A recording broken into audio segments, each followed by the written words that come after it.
The medical ship UNSS Mercy glided into orbit around the alien planet, its white hull gleaming against the backdrop of unfamiliar stars. Captain Olivia Daniels stood on the bridge, her blue uniform crisp and her brown hair pulled back in a neat bun. She watched as the strange world grew larger on the main screen. "Entering standard orbit, Captain," said the pilot, Sam Harris. His fingers moved quickly over the controls. "Good work, Sam. Status report?" Olivia asked, turning to face her crew. Dr. Alan Sutton, the ship's chief medical officer, looked up from his tablet. He was a tall man in his 50s with kind eyes and graying hair at his temples. "Medical teams are ready, Captain.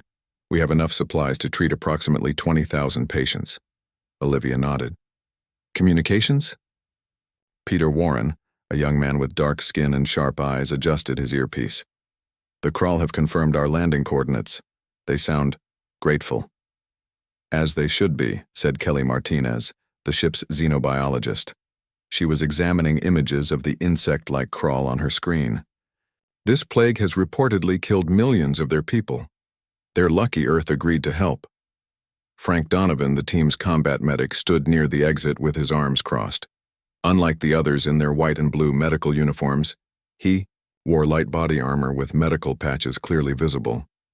"Still don't understand why bugs with space travel can't handle their own diseases," he muttered.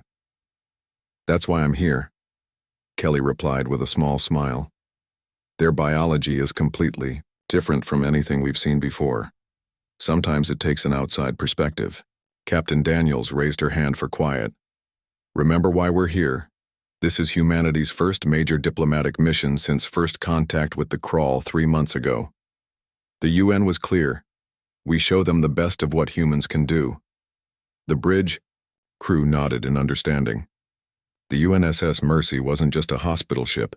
It was Earth's ambassador to the stars. 2 hours later, Olivia led her team down the landing ramp onto the alien soil. The air smelled strange, like cinnamon and copper, and the gravity was slightly stronger than Earth's. A delegation of Kraul waited for them. The aliens stood about 7 feet tall with segmented bodies covered in a hard reddish-brown exoskeleton. Their forearms ended in hands with 3 fingers each, and their heads featured complex mandibles and large compound eyes that reflected light in rainbow patterns. One Kraul stepped forward, wearing elaborate decorations on its exoskeleton. "Captain Daniels," it said through a translator device. "I am Ambassador Zakatar. Your arrival brings hope to our people." The translator made its voice sound flat and mechanical, but Olivia could sense the emotion behind it. "We're honored to help, Ambassador," Olivia replied with a small bow. "This is Dr. Sutton, who will lead our medical team." Alan stepped forward and held up his empty hands in a gesture of peace. "We've studied the data you sent us. With your permission, we'd like to set up our first field hospital near your capital city." The ambassador's mandibles clicked in what the humans had learned was a sign of agreement. "Everything has been prepared according to your specifications. We have gathered many sick ones there already." As they followed the Kraul delegation toward a line of waiting vehicles, Frank whispered to Kelly, "Is it just me, or do they keep staring at the medical symbols on our uniforms?" Kelly nodded slightly. "Their culture puts great value on identifying roles and ranks. They're probably just trying to understand our hierarchy." "Well, I don't like it," Frank said, adjusting the red cross patch on his shoulder. "Feels like they're marking targets." "Don't be paranoid," Kelly replied. "They asked us for help, remember?" 3 weeks passed quickly as the human medical team worked tirelessly. They set up 6 field hospitals across the main continent and treated thousands of Kraul patients each day. The plague caused something like pneumonia in the aliens, filling their breathing tubes with fluid until they suffocated. Dr. Sutton spent most of his time in the main laboratory, trying to understand the disease better. One evening, as most of the team rested, he called Captain Daniels to his lab. "I found something strange," he said, pointing to his microscope. "Look at the virus structure." Olivia peered through the lens. "What am I looking for?" "The symmetry," Alan explained. "It's too perfect. And look here." He switched to a computer screen showing DNA analysis. These sequences repeat in a pattern that doesn't occur in nature. Olivia straightened up, suddenly alert. Are you saying this plague wasn't natural? Alan confirmed, his voice low. Someone engineered this virus? And recently too. Before Olivia could respond, her communicator beeped. It was Peter from the ship. Captain, we have a situation. Multiple crawl warships just entered orbit. They're surrounding the Mercy. Olivia's blood ran cold. Have they made contact? No demands yet, Peter replied, his voice tense.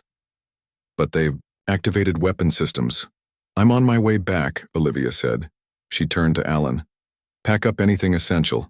I don't like this. As they hurried to exit the lab, the door slid open to reveal Ambassador Ziktar, flanked by crawl soldiers carrying strange, organic-looking weapons. Ambassador? Olivia asked, trying to keep her voice steady. What's happening? The crawl's mandibles clicked rapidly and its compound eyes seemed to shine brighter. Captain Daniels, your species has proven most interesting. We had hoped you might have cures for actual diseases, but your response to our little test has provided even better data. Test? Alan asked, his face pale. You created this plague deliberately? Of course, Ziktar replied. How else could we evaluate your medical capabilities? And they are impressive indeed, far beyond our own. Olivia slowly moved her hand toward the small sidearm hidden under her uniform jacket. Why surround our ship? We came here to help you. The ball. Ambassador made a sound that the translator didn't catch, something like laughter. Help? Yes, you did. And now you will help us more directly. Your knowledge of medicine and biology will serve the Crawl Empire well. Your species clearly devotes significant resources to healing rather than warfare. A curious evolutionary choice, but one that marks you as soft prey. Without warning, alarms began blaring throughout the facility. On screens around the lab, Olivia could see crawl soldiers storming the other field hospitals, specifically targeting medical staff. No, she shouted, drawing her weapon. But before she could fire, one of the soldiers shot something that exploded into a cloud of gas. Olivia felt her muscles freeze as she fell to the floor, still conscious but unable to move. The ambassador leaned over her. Your healers wear such obvious symbols, red crosses marking your most valuable personnel. How convenient for us. Through her paralysis, Olivia watched helplessly as the soldiers seized Dr. Sutton and other medical staff. Some humans tried to fight back, but they were quickly overwhelmed. Frank managed to get several staff members to a secure area before being shot in the leg. The last thing Olivia heard before losing consciousness was the ambassador speaking to someone on a communication device. The capture operation is proceeding as planned. Their ship in orbit is contained. Begin extracting their medical knowledge and prepare the fleet. These humans have shown us they are ripe for conquest. Their compassion will be their undoing. The emergency meeting room at United Nations headquarters in New York fell silent as the recording ended. On the large screen, the final image froze. A crawl soldier deliberately firing at a human doctor wearing a clearly marked red cross symbol. Admiral Joseph Clark stood up slowly. He was a tall man with dark skin, short gray hair, and the rigid posture of someone who had spent 50 years in military service. His blue uniform was decorated with ribbons and medals, each telling a story of past conflicts. But today, his usual calm expression was replaced by something much colder. Play it again, he said quietly. The recording restarted. The room watched as crawl soldiers systematically targeted medical personnel at the field hospitals. The aliens ignored the security staff and focused their weapons on anyone wearing medical insignia. When it ended for the second time, Admiral Clark turned to the woman sitting at the side of the room. Captain Daniels, please tell the security. Counsel exactly what happened. Olivia Daniels stood up. Her uniform was wrinkled and a bandage covered one side of her face. Dark circles under her eyes showed she hadn't slept in days. 3 days ago, the crawl revealed their true intentions, she began, her voice steady despite her exhaustion. They created the plague as a test of our medical capabilities. Once they confirmed our advanced knowledge, they launched a coordinated attack on all field hospitals. They specifically targeted medical personnel. She touched a control pad, and new images appeared on the screen. They captured Dr. Sutton and 15 other medical staff. The rest of us escaped only because combat. Medic Frank Donovan held them off long enough for us to reach the emergency shuttle. Frank sat in a wheelchair at the back of the room, his leg heavily bandaged. He nodded grimly when several council members turned to look at him. Before we broke atmosphere, Olivia continued, we received this transmission from the UNSS Mercy. The screen showed Dr. Sutton's face. He appeared injured but defiant. Captain, they want our medical knowledge, not just for the plague, for everything. They believe any species that devotes resources to healing rather than warfare must be weak. They plan to extract our techniques, then use them exclusively for their warrior caste.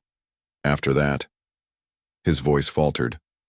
After that, they plan to launch a full invasion of human space. The transmission ended abruptly. Admiral Clark addressed the room. The Crawl have made a critical error. They believe our dedication to medicine indicates weakness. He pressed a button, and the lights dimmed. They're about to learn how wrong they are. A new image appeared on the screen. A document with a simple heading, Protocol Asclepius. Whispers broke out across the room as various military officers recognized the name.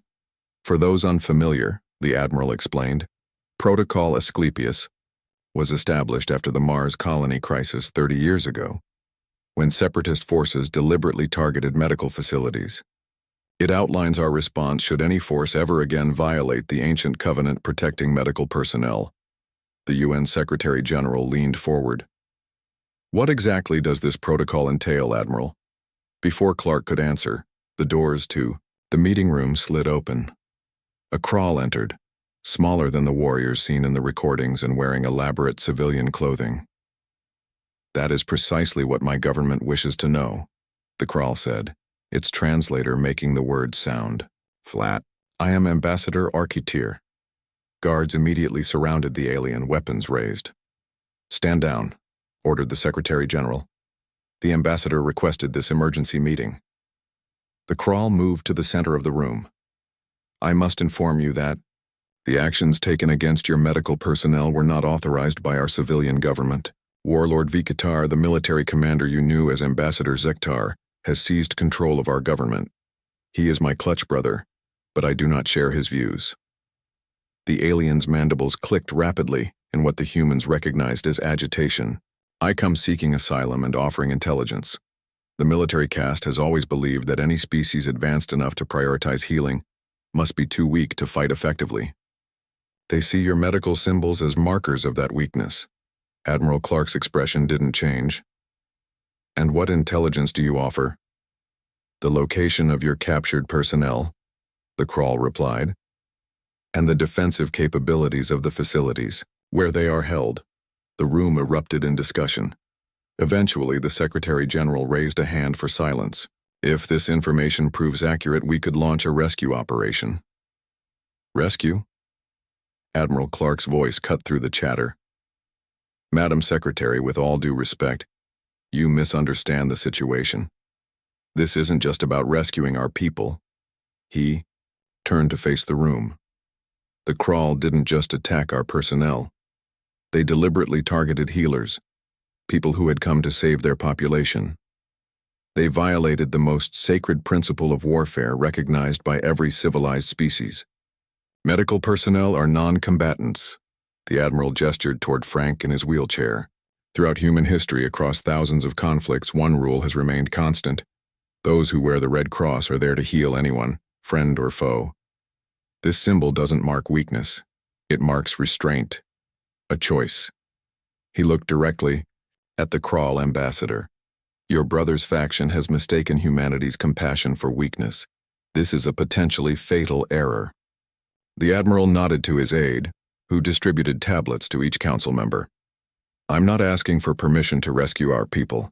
I'm informing you that I'm activating Protocol Asclepius.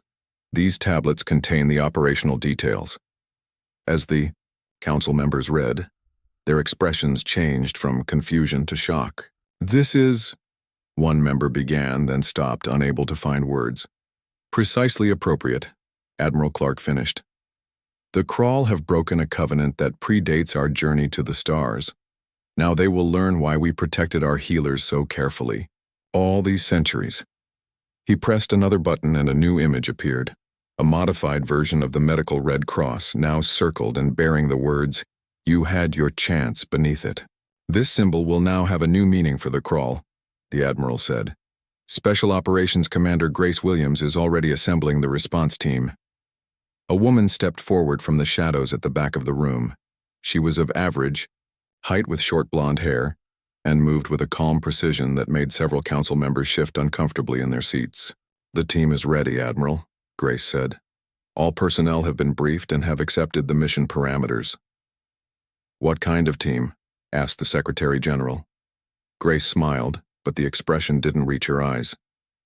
"Every member of the response force is a combat veteran who once served as a field medic, combat surgeon, or medical support personnel. People who took oaths to heal, and are now temporarily released from those oaths."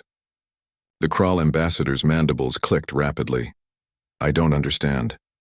Admiral Clark turned to face the alien directly. "It's simple. Your people targeted our healers because you thought their compassion made them weak. Now you'll face the warriors they chose not to become." Dr. Alan Sutton sat very still in his cell. The room was designed for Krawl anatomy, too tall, too narrow, and uncomfortably warm for humans. His white medical uniform was stained with dirt and blood, but the red cross on his sleeve remained bright. 5 days had passed since the attack, though without natural light. Time blurred into an endless series of interrogations. The cell door slid open with a hiss. 2 Krawl guards entered, their hard exoskeletons clicking against the metal floor. They wore the dark green markings of the warrior caste and carried organic-looking weapons that seemed to pulse with a faint light. "Come," one ordered through its translator. "Warlord Vikatar wishes to speak with you again." Alan stood slowly, his muscles stiff from sitting on the hard floor. The guards flanked him as they walked down a long corridor where other human medical staff were held in similar cells. Through small windows he caught glimpses of his colleagues, nurses, doctors, technicians, all looking exhausted but defiant. They arrived at a large chamber filled with strange equipment. In the center stood Warlord Vikatar, the Krawl who had posed as Ambassador's Qatar during the medical mission. He was larger than the other Krawl, his exoskeleton darker and covered with elaborate markings signifying his high rank. "Dr. Sutton," the warlord said, mandibles clicking, "I trust your accommodations are adequate." Alan didn't respond. The Krawl's version of adequate meant, "You're still alive." The warlord moved to a display showing human medical texts that had been taken from the UNSS Mercy's database. "Your species continues to fascinate me. You devote your best minds to preservation rather than conquest. You develop technologies to extend life instead of ending it more efficiently." He turned to face Alan. "Most curious of all, you mark your most valuable personnel with obvious symbols, showing your enemies exactly who possesses your greatest knowledge." Alan watched as the warlord picked up a torn medical patch, a red cross on a white background. "This symbol," Vikatar continued, "it appears throughout your history, even when humans fought against each other. Those who wore this mark were to be spared." The alien's compound eyes reflected light in rainbow patterns. "Such foolishness is why you will serve us before your extinction." For the first time since his capture, Alan smiled. "You've made a fundamental error in your assessment of humanity, Warlord." Viktar's mandibles clicked rapidly, a sign of surprise or irritation. "Explain." "Throughout our history, we've had one rule that transcends all conflicts, all differences," Alan said, his voice growing stronger. "Medical personnel are non-combatants protected in warfare. This isn't because we're weak. It's because we've seen what happens when that rule is broken." The warlord moved closer, looming over the human. "And what happens, Doctor?" Alan met the alien's gaze steadily. "The same knowledge that allows us to heal can be used in other ways. The same precision that guides a surgeon's hand can guide a weapon." We choose to heal because we understand exactly what it means to harm. The warlord made a sound that the translator couldn't interpret, something between laughter and dismissal. Empty threats from a captured healer. Your rescue fleet would have arrived by now if one was coming. We've detected no unusual activity at the edge of our system. That's because you don't understand what's coming, Alan replied. You won't see warships. You targeted our medics. The response to that is different. Deep in human-controlled space, 5 unmarked ships moved in perfect formation. Unlike the massive warships of the main fleet, these vessels were sleek and dark, designed for stealth rather than intimidation. Their hulls bore no nation's insignia, only a modified medical symbol, a red cross within a circle crossed out with the words, "You had your chance," beneath it. On the lead ship, named UNSS Hippocrates, Commander Nicole Foster studied the mission, briefing one final time. She was 42, with short red hair and a thin scar running from her left temple to her jaw, a reminder from a field hospital bombing 15 years ago. The bridge crew around her worked with quiet efficiency. Unlike standard military vessels, everyone here had once worn the Red Cross. Pilots who had been medevac drivers, communications officers who had coordinated hospital evacuations, tactical specialists who had served as battlefield surgeons. Nicole addressed the assembled team through the ship's comm system. In 1 hour, we enter crawl space. Before we do, I want to be absolutely clear about our mission parameters. She pulled up an image of the Red Cross. Every person on this mission once wore this symbol. Every one of you took an oath to do no harm. Today, by unanimous decision of the Security Council, you are released from that oath. The crew remained silent, their faces solemn. This is not a rescue mission, Nicole continued. Not primarily.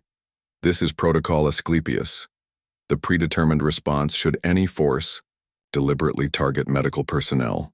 Admiral Clark has authorized full implementation. She switched the display to show the captured medical team. Our first objective is recovering our people, but our primary mission is ensuring that no species ever again makes the mistake the Krall have made. A tactical officer raised her hand. Rules of engagement, Commander? Nicole's expression hardened. The rules of engagement reflect the violation committed. The Krall specifically targeted those who had come to heal. Our response must ensure this lesson is permanently learned. She pressed a button, and detailed tactical plans appeared on everyone's screens. We will deploy with surgical precision. You all understand anatomy. Now you'll use that knowledge differently. Weapons have been calibrated to your specifications. Chemical agents have been prepared according to your formulas. The crew studied the plans, their medical training giving them a unique perspective on the devastating effects these weapons would have. One thing must be perfectly clear, Nicole said, her voice cutting through the silence. This is not vengeance. This is education. The Krall must learn why, for thousands of years across hundreds of conflicts, humans have agreed on one rule. You don't target the healers. In the armory section of the ship, former combat medics prepared their equipment. Instead of medical kits, they checked specialized weapons.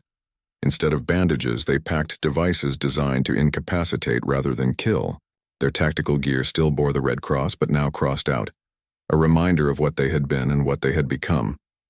Chief Warrant Officer Linda Baker, once the head neurosurgeon at New Berlin Hospital on Mars, calibrated a device that looked like a medical scanner but had been modified for a very different purpose.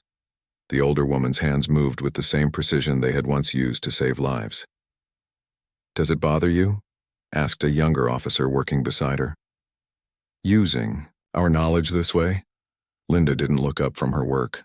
"I spent 20 years healing anyone who needed it. Human, alien, friend, enemy. I did it because I believed in something greater than conflict." She finished her calibrations and met the younger officer's gaze.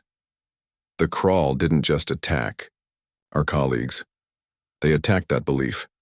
They need to understand why we protected it so carefully all these centuries. Throughout the ship, similar conversations took place as the former healers prepared to teach the Krall a lesson, written not in medical texts, but in the ancient codes of warfare, the price paid for breaking humanity's oldest covenant. All sections. "Report ready, Commander." the first officer announced on the bridge. Nicole nodded. Take us in. Silent running. Let's show the crawl why the Red Cross has always had two meanings. The 5 human ships entered crawl space without triggering a single alarm. Their hulls, coated with light-absorbing materials, were invisible to standard scanners. Their engines, modified to eliminate heat signatures, left no trace as they slipped past the outer defense network. On the bridge of the lead ship, the UNSS Hippocrates, Commander Nicole Foster received the final mission updates. The holographic display showed the Kral homeworld, a reddish-brown planet with 3 small moons. All teams report ready, said her first officer, Paul Reed. Once the head trauma surgeon at Pacific Medical Center, he now coordinated the tactical deployment with the same focus he had once given to managing an emergency room. Nicole nodded. Begin Phase 1. Across all 5 ships, specially trained teams launched small drone-like devices toward different targets on the planet below. These weren't weapons in the traditional sense. They carried no explosives, no projectiles. Instead, they contained something the former medical personnel understood intimately: biological and chemical agents designed with surgical precision.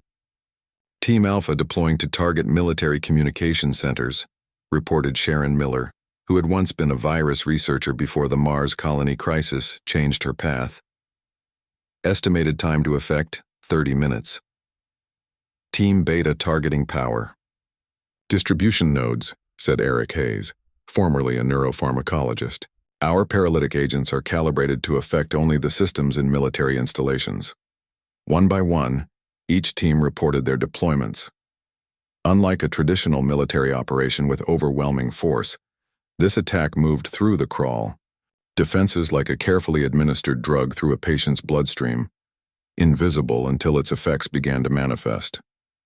In his command center deep beneath the capital city, Warlord Vikatar received increasingly alarming reports. At first they seemed like isolated incidents: a communications outpost going silent, a power fluctuation at a military base, strange readings from environmental sensors, probably equipment failures. His second-in-command suggested. The technician, Cast has been less effective since we executed their leaders for questioning the human capture. Vikatar's mandibles clicked rapidly in agitation. Too many failures at once. Run a full diagnostic on all defense systems. Before his officer could respond, the main screen flashed red. One by one, status indicators for military bases across the planet began changing from green to yellow to red. What is happening? Vikatar demanded, his translator barely keeping up with his agitated clicks and hisses. A communications officer turned from his station, his compound eyes reflecting panic. Multiple reports of personnel collapse at Base 7, Base 12 going offline. Strange odor reported at Base 3 before contact was lost. Launch planetary defense systems, Vikatar ordered. His weapons officer moved to comply, then froze. The launch controls. They're not responding, and there's something wrong with my hands. The crawl officer held up his upper limbs, which had begun to tremble uncontrollably. Around the command center, other warriors noticed similar symptoms: limbs shaking, breathing becoming difficult, vision blurring. We're under attack, Fadar realized. He activated the emergency communication system. All units, defend the prisoner facilities. The humans must be... The screen suddenly changed, showing a simple image. A red cross within a circle, crossed out. In the high-security fortress where the human medical personnel were held, Dr. Allen, Sutton woke to the sound of alarms. Through the small window in his cell door, he saw crawl guards running past, their movements increasingly uncoordinated. Suddenly, all the cell doors in the corridor slid open simultaneously. Allen stepped cautiously into the hallway, where other captured medical staff were doing the same, their expressions confused but hopeful. The crawl guards lay on the floor, their limbs twitching but their eyes alert, paralyzed but conscious. Each bore a small mark on their carapace, a red cross. What's happening? Asked Maria Chen, a nurse who had worked in the field hospital with Allen. Before he could answer, a figure appeared at the end of the corridor, a human wearing what looked like a modified combat suit. As the person approached, Allen recognized Her as a woman in her 50s with gray hair pulled back in a tight bun and the composed demeanor of someone used to crisis situations. "Dr. Sutton?" she asked. Alan nodded. "Who are you?" "Chief Warrant Officer Linda Baker," she replied, "formerly Chief of Neurosurgery at New Berlin Hospital." She gestured to the exit. "We need to move quickly. This rescue is actually the humanitarian part of our mission." As they moved through the fortress, Alan saw more crawl guards in the same state, paralyzed but conscious, each marked with the Red Cross. "You did this to them?" "How?" "Targeted neurotoxin," Linda explained as she led the medical personnel toward an extraction point. "Affects their motor functions but leaves cognitive abilities intact. They can see, hear, and think but not move." "That's precise work," Alan noted. Linda's expression hardened. "We know exactly where to place a needle, Doctor. Now we're using that knowledge differently." From the small transport ship taking them to safety, Alan and the other rescued medical personnel witnessed the full deployment of Protocol Asclepius. It wasn't the kind of warfare they had expected. There were no massive explosions, no destroyed cities, no civilian casualties. Instead, they saw precisely targeted attacks that disabled rather than destroyed, immobilized rather than killed. Military bases went dark one by one. Defense systems turned against their operators. Communications networks fell silent. "It's like watching surgery," Maria whispered beside him. "They're cutting out only what they need to." Through the viewport, they could see one of the human stealth ships emerging from cover just long enough to deploy another wave of specialized drones. Its hull bore the modified Red Cross symbol they had seen marking the paralyzed guards. "Who are they?" Alan asked Linda, who was monitoring the operation from a tactical display. "Everyone on this mission once wore the Red Cross," she replied without looking up. "Combat medics, field surgeons, medical researchers, hospital staff who survived attacks on medical facilities, people who devoted their lives to healing and were pushed too far." Alan watched as another crawl military installation went dark on the display. "This isn't a military operation, is it?" "It's a message." Linda finally turned to him. "The crawl believed your medical symbol marked weakness, that healing represented a waste of resources better spent on warfare. They needed to learn why we protected that symbol so carefully." On the tactical display, they could see Warlord Vikatar's fortress being systematically isolated, its defenses disabled, its communications cut off, its personnel immobilized by targeted agents that affected only the military caste, leaving civilian crawl untouched. "Will they kill him?" Alan asked, not sure how he felt about the answer either way. Linda shook her head. "That would defeat the purpose. The warlord won't die. He'll live to understand. The paralytic agent administered to him is permanent, but partial. He'll retain function necessary for life, speech, and thought, but never again pose a military threat." As their transport ship moved toward the waiting UNSS Hippocrates, Alan looked back at the crawl homeworld. He had gone there to heal, to help, to save lives. Now he was leaving while a different kind of medicine was being administered, a harsh cure for a dangerous misunderstanding. "The symbol of the Red Cross has always had two sides," Linda said, following his gaze.